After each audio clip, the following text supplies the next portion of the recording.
This one is called Overrated versus Underrated, and it is about supplements. I love that. That's a good one. Overrated versus underrated. Protein powder. Or, I'm sorry, overrated versus underrated, or rated just fine. Okay, so we could call it neutral. Protein powder is overrated. It's not that it isn't a need; it's that people think they need it. You don't need it. It's funny. I'll say this as a precursor to this whole thing. Supplements are meant to supplement, not replace. And so, like I always say, a protein shake is a chicken breast in a blender. You don't have to have it. It makes life easier. We just talked about pouring it over your cereal at 11 o'clock at night. It's useful, but you could also just eat a chicken breast. And so, like, it's a bit overrated. Okay. Creatine, overrated or underrated? It is underrated. Yeah. Love it. It really does have immense value particularly for explosive sports. And so think about a basketball player. A lot of basketball players don't want to take it because they think it's going to make them bulky, but that's taking, Got a spill going on. I was going to say the dog just got fed, I think. Yeah. But it's to say that creatine is going to create a level of explosiveness, and people are worried that it's going to make them bulky or hold water. That's only if you're taking mega doses of monohydrate, and that's not necessarily what happens to your body, especially basketball players that are built like basketball players. You're not going to get crazy bulky from it. So I think it's people in sports tend to avoid it, but it's extremely valuable. So when we say creatine, I assume we're both talking about creatine monohydrate, not HCl or another type. Either one, 5 grams of monohydrate or 2 grams of HCl. They're the same thing, essentially. Fish oil, overrated or underrated, or rated just fine? That's a really, really good one. I think that it's overrated. And it's not that it doesn't have value. I just don't think people truly take the time to understand what it is. It's a gram of fat. It's just a gram of quality fat. It's no different than a dietary fat, right? Like it's like a serving of fish has fish oil in it. And so when we add it to we do studies on it, and like we add fish oil, and then we act surprised that their like lipid profiles didn't radically change. Well, like if you're consuming 140 grams of crappy fats from all sorts of random sources, and you add 1 gram of quality omega-3, in what world would we expect that to move a mountain? So we try and treat it like it's a medication. It has value, but it is just going back to we talked at length about the fatty acid ratio. Well, a gram of omega-3 is one part of that ratio. If your omega-3 is right, but your omega-6 and your monos and your saturated are all wrong, it's a non-starter. It's not going to fix the other problems. So we got a quick side question. This one comes from Tyler Miller. He's going to try and stump me. He said he has a couple questions if I have time to ask you. Cool. And it relates to fish oil. He just said, what's your opinion on optimal amount of fish oil, EPA and DHA, to take daily if you are going to supplement with fish oil? Yeah. If you're trying to just have a good base, there's really no need to get more than a gram, like 1,000 milligrams. But the key there is that's of omega-3. A lot of the fish oils out there, they're omega 1000s. There are 1,000 milligrams of fish oil, but fish oil isn't just omega-3. It's a variety of things. So you want to look at 1,000 milligrams of omega-3 and omega-6. Omega-3, EPA, DHA are the 2 omega-3s. So you want those 2 in the ingredient list, the omega-3, sub, DHA, EPA. You want those 2 to add up to 1,000. There is benefit from an inflammatory perspective up to 3,000. You don't start there. That's kind of why I said it this way. Most people take 3,000 milligrams of omega-3. They're going to have really loose stools. That's more for anti-inflammatory. That can tend to be like gut healing and that kind of thing. So when you have people that are having digestive disorders, that's really useful. But for an athlete that's just trying to help like lubricate their joints and balance out their anti-inflammatory systems, 1,000 milligrams of EPA, DHA, and combo is good. The on Amazon, Nature Made brand has a Nature Made 1400. It's 1,400 milligrams of fish oil, 1,000 milligrams of omega-3, and that's the one I personally take. And it's easy, it's accessible, and it's affordable. Okay, great. Overrated, underrated, or rated just fine? BCAAs. Ooh. See, this is a tricky one.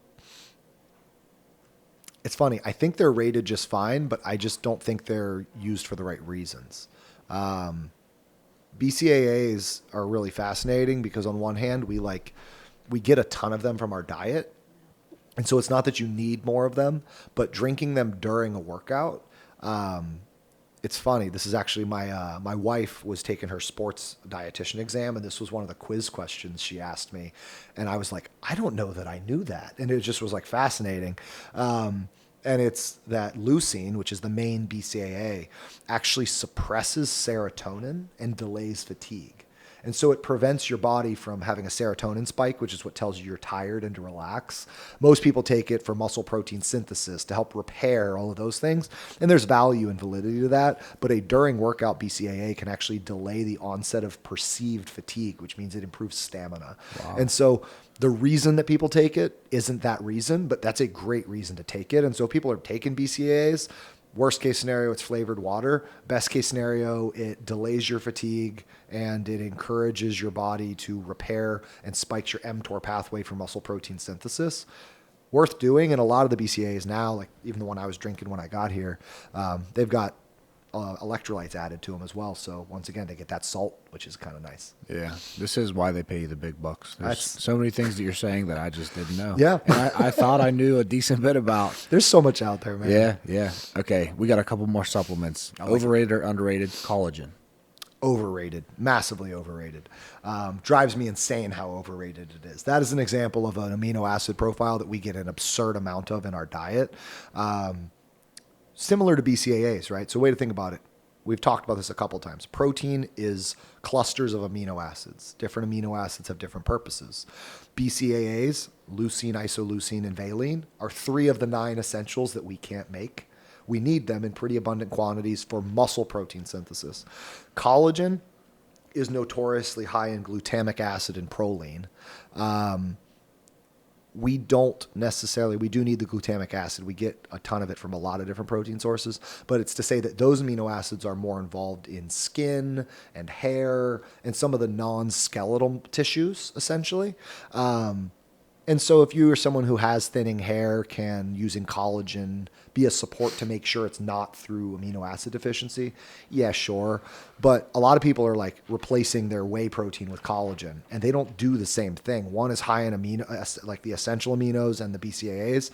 Collagen's not. And so for some people, like if you're worried about your fingernails or your hair or your skin, a half a scoop of it with a whey protein can be great, but don't replace it. It's not a replacement for any of the protein in your diet. It's an addition to. You don't need more than 10 grams of it. A lot of them come in servings of 20. So it's overconsumed, and it's also being used to replace other protein sources, and it's just not those. It's a really cheap protein for them to sell, and they mark the crap up out of it because it's a beauty and aesthetic supplement. So it's definitely has value, but is way overrated. Right. I know a lot of basketball players take collagen plus vitamin C about 60 minutes before a basketball game or a workout for their tendons. Yeah, it's not going to have an immediate effect. That's where, again, amino acids, they take a long time to be put to work. They circulate your bloodstream, all of that kind of thing. Some of the collagen supplements they're taking might have hyaluronic acid and trace amounts of glucosamine in them, which, once again, can help the joints, but don't help them within an hour. And so wholeheartedly placebo effect. Right. So what about long term? So once again, most people consuming protein aren't going to see a huge value add.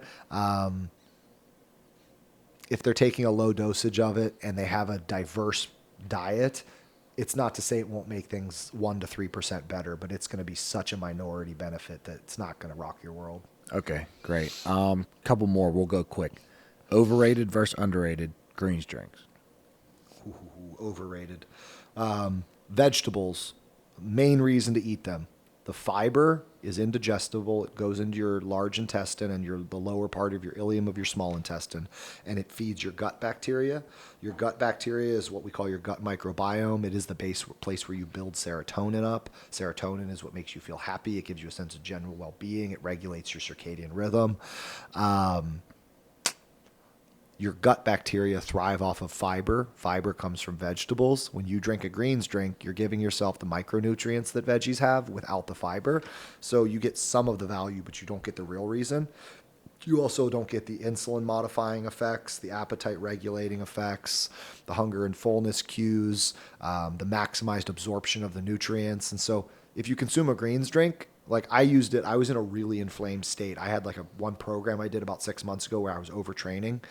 I used a greens powder in addition to my diet with glutathione and N-acetylcysteine and some other anti-inflammatories to reverse the physical inflammation I had going on. So I don't dissuade people from using it, but people usually consume it because they're trying to eat it instead of vegetables. The amount of times it's, well, I just don't eat veggies, so I thought I should get this. Terrible reason. That is not, it's on top of vegetables. It's not instead of. Love it. Multivitamin. Well, my undergraduate thesis paper was a 27-page paper that explained why multivitamins have no real value. So I always call them the safe. The safe auto insurance policy. It's minimum blanket coverage for those who need it, right? People don't actually know why they need car insurance, so they just get that real crappy plan, and then when they get in a car accident, it does nothing for them.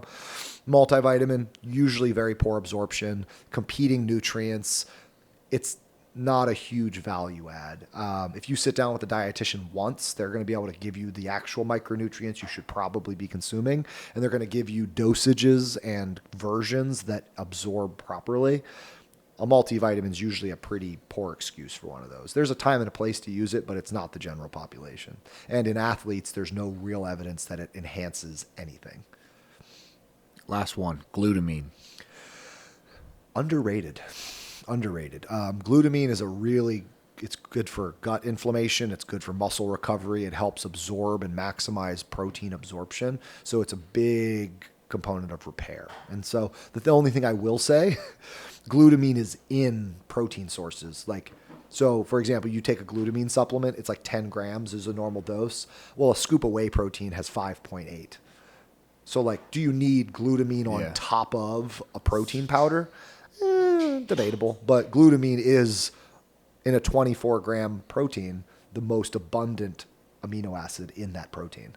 And so it is the most important amino acid in a lot of ways. Okay, and now, are there any supplements that I didn't name that you would recommend? Magnesium and vitamin D. Magnesium is the most important nerve in our most important mineral in our nervous system, and it helps with muscle contractions, in part through coordination of nerves and then also through contraction. And when you exercise particularly rigorously like basketball, you deplete your magnesium. Most people don't get a lot of magnesium from their diet. There's evidence that athletes benefit from an increase in magnesium. And so magnesium right out of the gates. I love Integrated Therapeutics on Amazon. They have a tri-magnesium. That's a blend of the three that are highest absorbing. One of those before bed, you'll sleep deeper, you'll feel better, your muscles will recover, you'll have less cramping, you'll feel better mind-body connection, all that good stuff. Vitamin D, we live in Pittsburgh. It's not very sunny here. You really only get vitamin D from sunshine. It's the precursor to a lot of things, including hormonal creation. And it helps with recovery, supports immune system, helps with inflammation, does a lot of stuff. It's a precursor to a lot in our body. And so vitamin D, 2,000 IU in the summer, 5,000 IU in the winter. D3 is the key. Don't get D2. It's from plants and our body doesn't know what to do with it. Those would be the big two. Only other one I'd mention is beta-alanine. It's the one that people think about that makes them tingly sometimes, but it helps flush lactic acid. So a small amount of that if you were going to sip on something during a game, right? Like you take like a Gatorade, pour it into a big container, add a scoop of BCAAs, add a scoop of beta-alanine, and then add water. That'd be a nice little level up. Yep. All right, great. Very last thing, because I want to get real. I like to get real. I am sponsored by Phorm. There's a whole bunch of supplements up here behind me. I don't know if you can read them from that far, but we have whey protein, we have creatine, we have a Reds powder, we have a greens powder, we have a multivitamin, we have collagen, we have omega-3s, and we have a joint mobility. I take all of those every single day. Now, keep in mind, I get them for free. Keep in mind, is it better for me to take these versus not take these, take the money out of it because they're free for me? Which of these are pointless for me to take? Oh, no, that's a great question. Phorm, great supplements. Like their quality is really high. That's the thing I always look at because it's a lot of groups will put small dosages of things. Phorm actually does clinical dosages. So the good news is I'm actually familiar with their products. They have a high quality protein source. So their protein powder is good. I would take that for sure. Their mobility thing, glucosamine, chondroitin, MSM. I think it has hyaluronic acid, and I think it has some white willow or one other cat's claw herb. One of those two. It's anti-inflammatory. Definitely great for someone that's running, jumping, exploding like you are. Their creatine solid. It's micronized. Creatine's kind of creatine, if I'm being honest. Reds and greens gives you those anti-inflammatories we talked about. Doesn't excuse you from skipping out on your veggies and your fruits. You need your veggies and fruits for proper gut health. They don't do that for you, but they definitely are going to maximize those things that can help scavenge free radicals and help with that inflammatory process. Their collagen, it's what we talked about with collagen. It's a bit overrated, but a half a scoop of that collagen and a full scoop of that protein powder, I'm game. They're full mega, good dosages of omega-3, good EPA DHA ratio. I forget how many pills it is. That'd be the only other consideration is like, are you swallowing more pills than you need to? And then their nutrient pack, that's a VitaPack. What's in that one? Do you know? If we want to pull it up and take a peek just in real time, why not? Yeah, sure. So we got an antioxidant blend, little EGCG green tea, a whole list of teeny other things.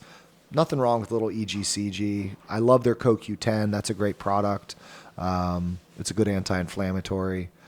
Their multivitamin, as we talked about, how much of this you're actually getting is a little bit debatable. Doesn't hurt you to take, but it's probably not, changing your life. The probiotic, it's a very small dose, 8 billion. At least it's a blend, though, and that's not a bad thing. It's got 1, 2, 3, 4, 5, 6, 7. Yeah, it's got 9 different. I like a multi-strain. A way to think about it is your gut's kind of like New York City. It's got firemen, it's got police officers, it's got Wall Street workers, it's got business owners and entrepreneurs. You need to have a lot of different bacteria in there, so you're at least populating your New York City with a variety of workers. So that's going to be a nice thing. And then it has essential fatty acids in it, a little bit of EPA and DHA to top off that omega-3 over there, and then some GLA and ALA, which are a bit overrated, but not a bad thing. Little fruits and veggie blend. This thing's a little redundant, so it's to say that you don't really need the antioxidant because of the greens, the fruits and veggies because of the greens and reds, the EFA because of the omega-3, but the probiotic, not a bad thing. The CoQ10, not a bad thing. The multivitamin, once again, it's the safe auto insurance policy, minimum blanket coverage for those who need it. It's not going to make you thrive, but it's not hurting you. This is probably the least relevant thing you're taking.